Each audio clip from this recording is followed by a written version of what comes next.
ሰላም እንዴት ናችሁ? በዛሬው የፊልም ዳሰሳችን ኒንጃ አሳሲን የተሰኘውን የኖርዌይ የማርሻል አርት ፊልም እንመለከታለን።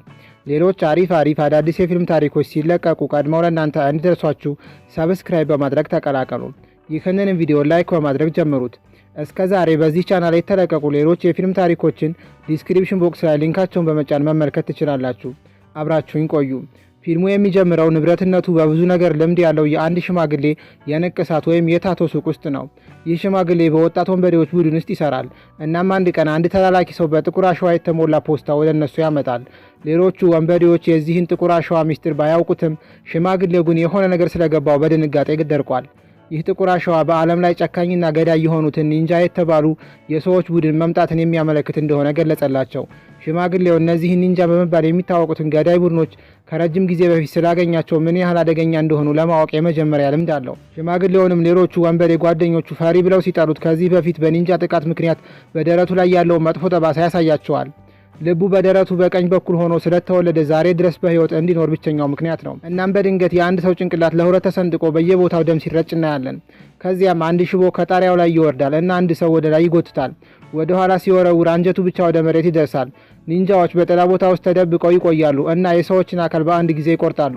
ይህም የደም መፍሰስን ይፈጥራል። ሁሉም ሰው ከሞተ በኋላ ብቻ ኒንጃዎች ከክፍሉ የጨለማ ጥግ ሲወጡ እናያለን። ከዚያም በጃፓን ከሚገኘው ኦዙኑ ከተባለው ጎሳ ጋር እንተዋወቃለን። ይህም ጎሳ ጨካኝ በሆነው ማስተር ኦዙኑ የሚመራ የኒንጃዎች ጎሳ ነው። ጎሳውም ልጆችን ከዓለም ዙሪያ ይሰበስባል። እናም የመጨረሻዎቹ የኒንጃ ነፍሰ ገዳዮች እንዲሆኑ ተከታታይ ጭካኔ የተሞላበት ስልጠና እንዲያሳልፉ ያደርጋቸዋል። እነዚህ የሰለጠኑ ልጆችን በዓለም ታዋቂ ናቸው። የሀገራት መሪዎች ግን ከተቀረው ዓለም ተደብቀዋል።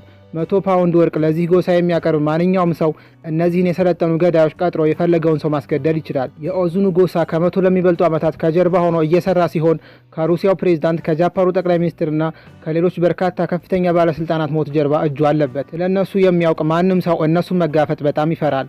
በአንዱ ክፍለ ጊዜ ማስተር ኦዙኑ ራይዞ የሚባል አዲስ ልጅ ለቡድኑ አባላት ያስተዋውቃል። እሱም ወላጆቹ ትተው ስለነበር ወደዚህ ጎሳ ተቀላቀለ። ራይዞ ከሱ በኋላ የጎሳ መሪ እንደሚሆን ለኦዙኑ ይነግረዋል።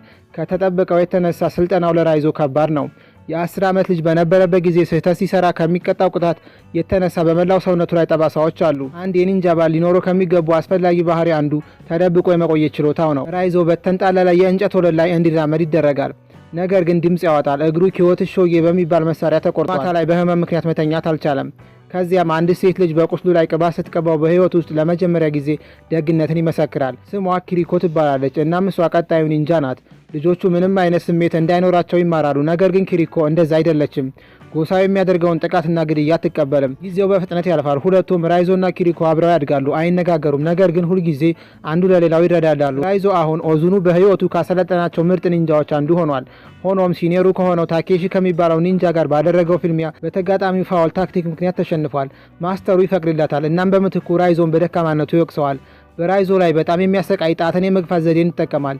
ይህም ነገር በህመም እንዲኮማተር ያደርገዋል። የራይዞ የመጨረሻው ፈተና ደግሞ ያለ ሕክምና እርዳታ ሌሊቱን መትረፍ ነው። በማግስቱ ጠዋት ሲመለስ ኦዙኑ ለአዲሱ ቀን ስልጠና ዝግጁ ሆኖ ሲያየውና ፈተናውንም በማለፉ ተማሪው ኩራት ይሰማዋል። ብዙም ሳይቆይ ራይዞ ተጋጣሚውን አይኑን ጨፍኖ እጆቹን ታስሮ በመምታት የጎሳው ጎበዝ ኒንጃ ይሆናል።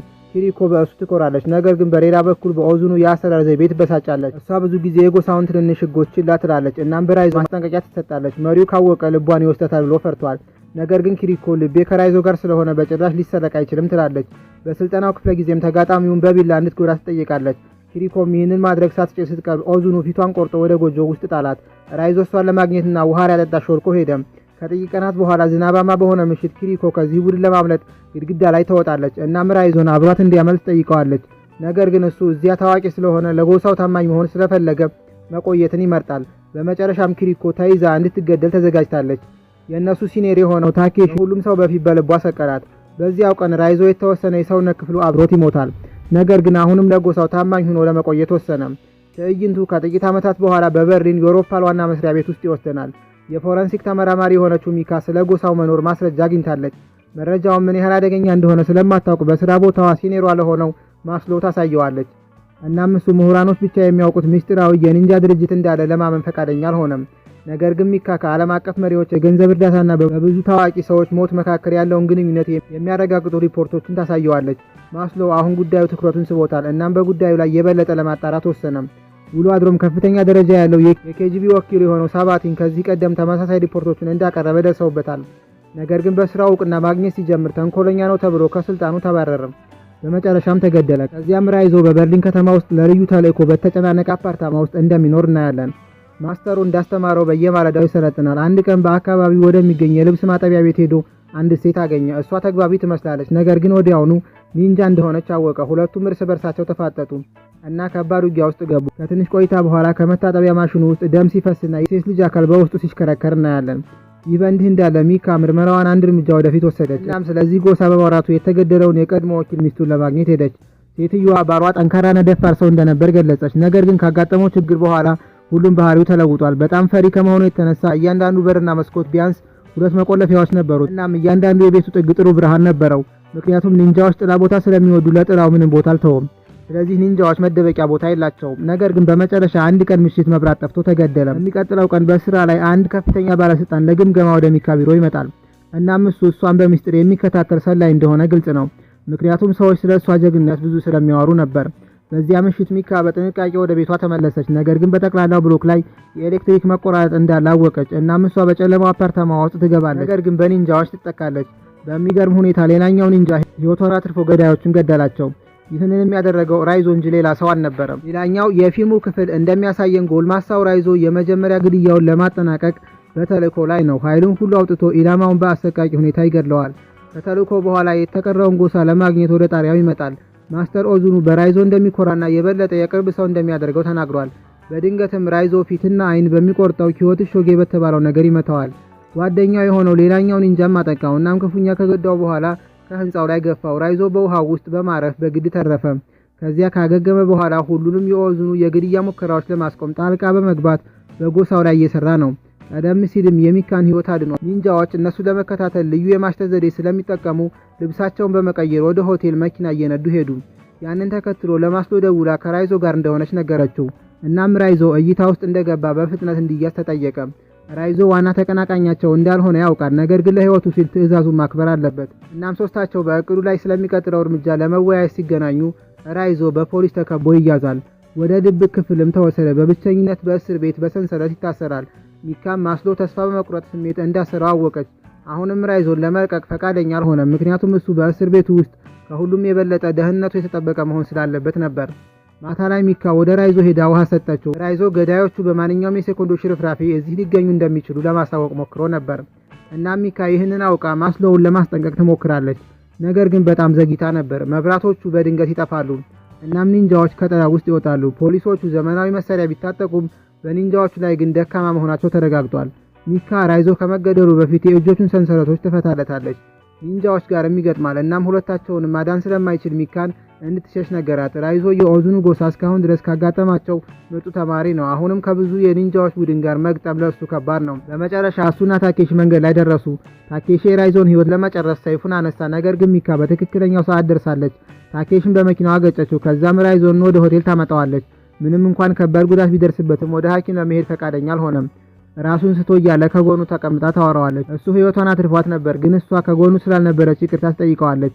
እናም ላደረገላት ነገር አመሰገነችው። ከዚያ በኋላ ማስሎ ሁለታቸው ያሉበትን ቦታ የሚገልጽ መከታተያ መሳሪያ ጂፒኤስ ያስገባል። ነገር ግን ፖሊስ ከመምጣቱ በፊት ገዳዮቹ ጎሳዎች በድንገት መጥተው ራይዞን ይዘው ጠፍተዋል። ሚካን ሶፋ ላይ ተቀምጣ አገኛት። ራይዞ ከ10 ደቂቃ በፊት እንደታፈነ ትነግራቸዋለች።